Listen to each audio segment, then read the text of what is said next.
Nigeria had devastating flood experiences in 2012 and 2022. These impacted both lives and infrastructure. The frequency of flooding subsequently may not be in the same magnitude, but it is rising dramatically, and the severity is creating a trail of destruction and despair. As the waters recede, communities are left to grapple with the aftermath of the devastation on their homes, farmlands, and other sources of livelihood, oftentimes leading to a heightened risk of disease breakout. It is necessary to note that flooding predictions come from NIMET by expected volume of rainfall, and at other times it is predicated on activities from neighboring countries. NISA only recently alerted on expected rise in water levels along the River Niger. NEMA also notes that a possible overflow of the rivers Niger and Benue could trigger flooding in riverine communities. Stay with us as we examine the impact of flooding already experienced, as we also look at the practical mitigating measures ongoing. Thanks for tuning in. I am Omotola Omojola. The rains are now at the peak, and the enormity of the floods so far recorded in some affected states in Nigeria could be a signal of the devastations yet to come, but we pray not. While the rise in water levels in Niger and Mali are expected to impact states along their corridors leading to Nigeria, questions about efforts in place to mitigate this imminent flooding cannot be ignored. Charles Alpha will attempt to answer these for us. Both flash and heavy rains are causing groundbreaking devastation all around the states, predicted earlier this year to experience severe flooding. From the submergence of thousands of hectares of farmlands and communities to the destruction of infrastructure, businesses, and displacement of lives and livelihoods, some cities in Nigeria have not stopped counting their losses. The community is at the verge of extinction, and equally some other coast in Bayelsa, River State, you have places where communities have had to move from their central land one time, two times, and all that. So the effects are enormous. NEMA has reported that 532,600 individuals have been affected and 205,000 displaced following this year's flooding in 28 out of the 36 states, with Bauchi having 86,000 of the number and the Federal Capital Territory 1,000. The dashboard also showed 170 deaths occurred in 15 states, with Jigawa having the highest fatalities of 34. Kano and Bayelsa recorded 25 deaths each, while Nasarawa has only 1 death. It also reported Bauchi, Zamfara, Sokoto, and Niger as the most impacted states, with 80,040 houses destroyed, 107,652 farmlands submerged. People have compromised the water channels, and once that is compromised, the rains will come beyond the expected millimeter, and once it comes, it must find a way to go. States like Bayelsa, Jigawa, and others adversely affected are building embankments to reduce the impact of the flooding. They are also destroying houses built on canals, desilting of drainages, and planting of trees. Most of the flooding in Nigeria are in three forms. One are the coastal flooding, which is along the coastal states, which is not too much per se. The most one that usually makes a lot of damages is the river flood, which are predicated on two major rivers that are in the country, those within the river Niger corridor and then the river Benue. We have the commissioners of environment aggregated and organized into a WhatsApp group where they can also be giving information. We have our controller of environment in each state also aggregated in the WhatsApp group where they can also get adequate information to disseminate it to the people. The flooding has been caused by unprecedented rainfall and the rising Niger and Benue rivers, which will be further triggered by the upstream activities in Niamey, Niger Republic, and Mali. While authorities brace up for more destruction, there are also worries more bad weather may be ahead. Addressing perennial flooding in Nigeria, some say requires a proactive and comprehensive approach. And such approach will have to do with a kind of modeling that fosters adequate preparations among states within the high-risk zones. From Kebbi State, Abdul Jalil Muhammad Bawa reports that flooding has become an annual phenomenon, impacting negatively the state's agricultural sector, which is the backbone of the local economy. In this report, he examines the mitigation efforts underway in the state and highlights the initiatives taken by the government, farmers, and other stakeholders to address this recurring disaster. Average rainfall prompted the state and federal government to intensify flood mitigation effort, launching a multifaceted approach to mitigate the impact of flooding with measures which include sensitization campaigns, evacuation of drainages, and construction of new waterways. Especially those on the riverbanks, they should vacate that place. We have provided places for them to sit at least for a while before the after the rainy season, then they can go back there. So my call is they should heed to that call and leave those riverbanks to where we have provided them with shelter. In Goronyo Dam, we have done a lot of maintenance in the dams. We've evacuated some areas so that our storage capacity will be more. We can store more water now. Then we have done some river training. In addition to this effort, farmers in Kebbi State have taken matters into their own hands through communal work by clearing waterways and building makeshift barriers to protect their farmlands from further damage. Well, each year we do come together to perform some work, but the disturbing part is the water coming from the town as a result of gully erosion, especially that Malala area. So we usually use sacks and sand to protect our farms. On the other hand, the state government has distributed relief materials to flood-affected communities after an assessment visit to assess damages with a view to the construction of washed bridges so as to bring back economic activities back to life. Well, the government is ever ready to ensure that we assisted our farmers so that they will go back to farm, because there are a lot of loss that we have recorded here in Kebbi State. I took about 100 million naira to Kokobesi and Shanga local governments, 50 million to Jega local government, 50 million to Argungu local government. So we have a great leeway from the governor. The tendency of cholera outbreaks in areas affected by flood is high.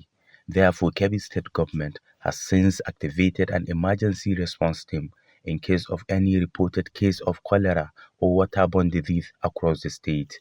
This is the largest rice field in Birnin Kebbi, the Kebbi state capital, along the Doku River, which was hit by floods in the year 2021. It was a bad experience for farmers in this area. But from all indication, the farmers has learned from the experience by planting early and the use of improved seedlings. Because despite the rise in water level in this year's rainy season, the farmers are expecting a bumper harvest. In Birnin Kebbi, Abdul Jalil Muhammad Bawa reporting for DATELINE360. Some say learning is fun, but as a mom, I see how demanding it can be for my child. That's why I ensure he starts every day with a cup of Bonvita. Bonvita, prepare them to win every day. Kogi State is one of the high-risk states when it comes to flooding, being the confluence of rivers Niger and Benue. As flooding persists in various regions across Nigeria with devastating effect, Jonathan Omajele reports that the state remains on high alert. He examines the measures the Kogi State government has implemented to reduce the risk of flooding in Lokoja, the state capital. Lokoja, the capital of Kogi State, is strategically located at the confluence of the Niger and Benue rivers. This unique position has earned it the title of a confluence of opportunities, as it serves as a crucial gateway from the north to the southern, western and eastern regions of Nigeria. Kogi State remains on high alert as rainfall continues to intensify across the state. Concerns are mounting that the release of water from Ladgo Dam could lead to severe flooding in the coming weeks. The 2022 flooding caused severe disruption along the Lokoja-Kotun-Karfi highway. In May 2024, His Excellency commissioned the Kolokalimbi Flood Control Project in Kogi State, which is a national hydroelectric power producing area development commission (IPADEC) project. Present at the event was the Secretary to the Government of Federation, Senator George Akume, who reiterated federal government commitment to address the root causes of ecological challenges across the country to safeguard lives and properties. This, he said, is in a bid to forestall any similar occurrence of the 2012 flood disaster which devastated Kogi State. Flooding, continuing to live in flood-prone areas is increasingly risky. We have so many communities, over 40 communities that are victims of flood. So if they ask them to go to relocate to some certain primary schools, you see, even one primary school that was given us that time, it's not enough. It's not enough for us. You understand? So not that government has not done that, the government has done that, but what we still need our permanent area to park in. After the 2012 floods, the state government constructed an estate for flood victims, and building more of such estates could encourage residents in vulnerable areas to relocate permanently to safer grounds. Safety on the waterways is also expected to improve with the recent launch of watercraft and other measures by the Minister of Marine and Blue Economy, Dr. Adegboyega Oyetola, in June 2024, raising hopes for better protection in this regard. Jonathan Omajali for DATELINE360. The harrowing experience of the 2012 and most recently the 2022 floods on the socio-economic lives of the people of Bayelsa State is generating concerns following NIMET's prediction of impending flood this year. The need for the government and its agencies to, as a matter of public importance, adopt a holistic, long-lasting measure to mitigate flooding is also advocated. Ebenimizi tells us about it. Niger and Benue flows down to the state before it empties into the Atlantic Ocean. Bayelsa State in 2012 and most recently in 2022 witnessed devastating flood of historical proportion. The impact of the flood on the lives of the people was disastrous. Many were sacked from their homes. Social, economic, and ecological disasters were prevalent, and at such times, navigating through the rivers is quite challenging for river transporters due to the increased volume of water and high tides. With the heavy rains and rising water levels, the need for safety consciousness cannot be undermined. Only recently, a local cargo boat was involved in an accident with casualty figure of about 20 persons, while goods worth millions of naira were lost. That boat has a tarpaulin that normally covers because of rain. So the whole boat is smoke. You cannot see road. So some people don't know whether they are running to where the fire is catching or they are running where the fire is not catching. And some of the people, when they try to come out from the boat, and as they jump out, because of they don't wear the life jacket, they drowned. In response, the Bayelsa State government has reinforced the ban on night travels and the compulsory use of safety vests, among other safety procedures in the waterways. All travelers must have life jackets. Where the boat owner is not able to provide enough life jacket for the passengers, that boat should not be allowed to travel. Equally, all boats must have life buoys so that in case of these emergencies, people can cling onto the life buoys to save life. And furthermore, the ban on night travel is hereby reinforced. Officials of the Maritime Union, the Nigerian Navy, and Maritime Police are to ensure compliance. Furthermore, the Bayelsa State government, through the Directorate of Flood and Erosion Control, has commenced the desilting of canals and other water causeways to allow for free flow of water, while the need for property developers to adhere to town plan regulations and maintain friendly environmental attitude are advocated. The state government, in collaboration with the local government, is also identifying more IO grants to serve as settlement camps. The beautiful Osbo Lake and its pavilion is attributed for tourist attraction, political and other forms of cultural and social events. But during the peak of the 2022 flood, it served as a mega relief camp for displaced persons. We started cleaning all the channels so that no weeds will remain, and also to ensure that the depths are also maintained. That's one step we are carried out in all channels in Yenagua, because Yenagua is crisscrossed by channels and creeks and canals. So we are doing that, and monitoring is also going on in the major rivers of Focados and none. At the individual level, not much seems to be happening, as community members are keeping faith with the hope that the floods will not be overwhelming. They are, however, worried about likely outbreak of an epidemic, as their only drinking source, the river water, will overflow its banks and be contaminated, while they will be exposed to the elements. The state government is soliciting collaboration between the federal government and international partners to mitigate the challenges. They are going to do a research on major flood control and erosion control in our states. So that with that, if we wait for the federal government and they are not responding, maybe we have to look for international partners to see what we can do.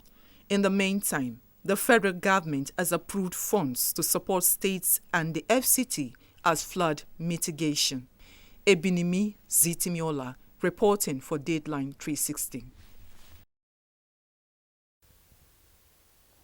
And in a relentless effort to mitigate the impacts of climate change on the people and agricultural productivity in Jigawa State, experienced in the forms of devastating floods and desertification, the Jigawa State government is collaborating with the House of Representatives to build a climatic resilience and adoption in the state. This comes on the heels of the House Committee on Ecological Fund's visit to the state following devastating floods that ravaged the state despite several mitigation efforts in place by the state government. Hawa Haliru Haruna has the details. The synergy between Jigawa State Government and the National Assembly through the House Committee on Ecological Fund will avail the opportunity for Jigawa to access resources to fight ecological problems in the state. Climate change affects such as flash flooding, desertification and gully erosion, among others, have since been identified to inhibit economic development in the state. The committee has promised to do everything within its power to assist the state in addressing the ecological challenges faced by the state. The only thing that we can do is to have a sustainable land management. And sustainable land management comes only through the ecological formation that will bring new innovations and ideas in addressing this issue of ecological challenges. Contrary to the previous incidences of flooding in Jigawa State, which usually set in towards the end of September as a result of the release of Tiga and Bagauda dams in Kano State, this year's episode of the flood began in July, not from the release of the dams this time, but triggered by heavy downpour that ran for days without relenting.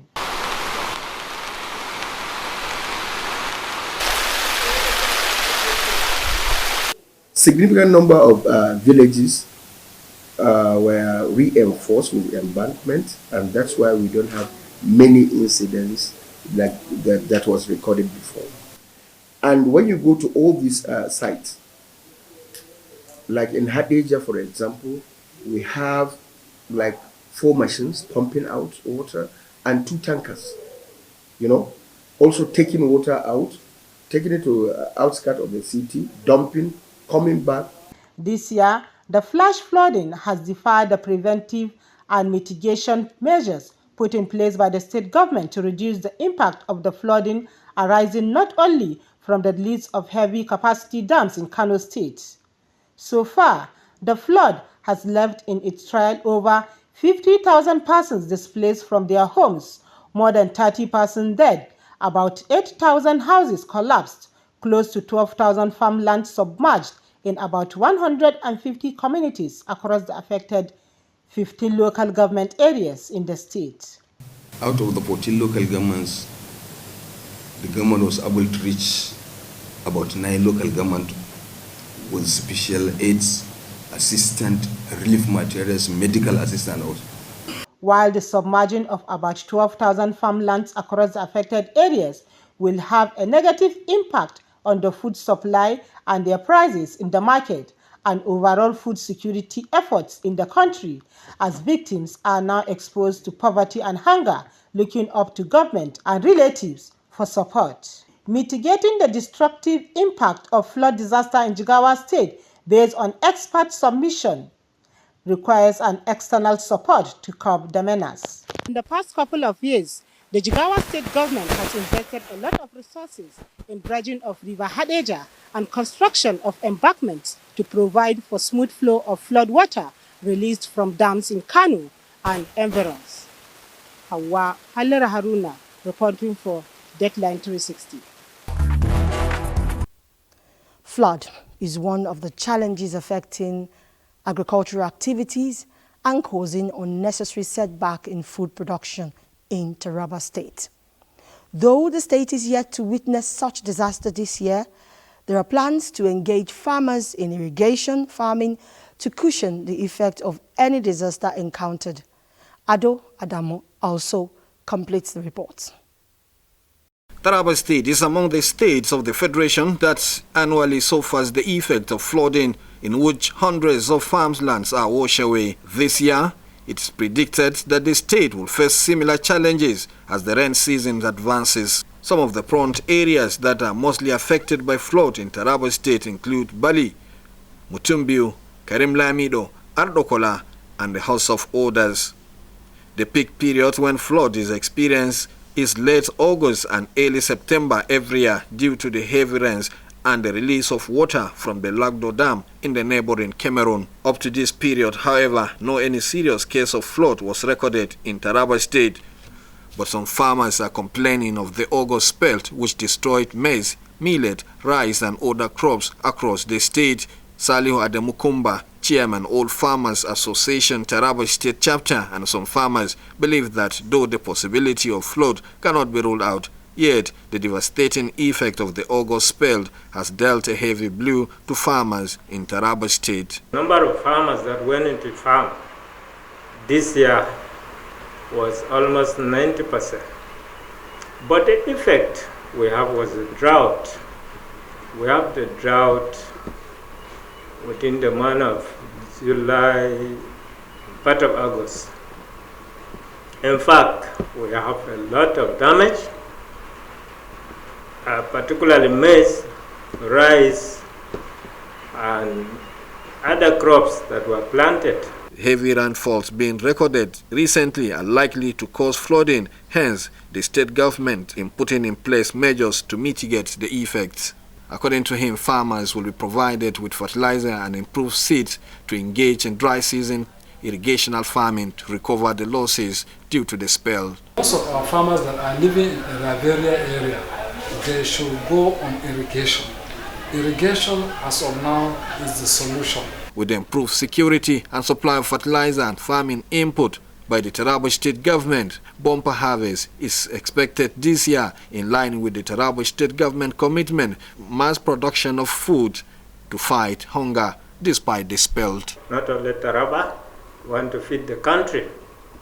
He has all those machineries on the ground by having fertilizers. The first time we have fertilizers going right down to the local government through the palliative committee, and the mechanized system he has for us, for the farmers this year too. In fact, we have it very, very early. Ado Ademo also reporting for Deadline 360. That's the program for this week. As we close, let us remember that the late Afrobeat maestro Fela Anikulapo Kuti sang that water is no get enemy. Truly, water has no enemy. It only devastates us when we fail to prepare for its visit. Join us again next week as we bring another issue of interest to you. I am Omotola Omojola, thanking you on behalf of all of us here at the NTA. God bless Nigeria.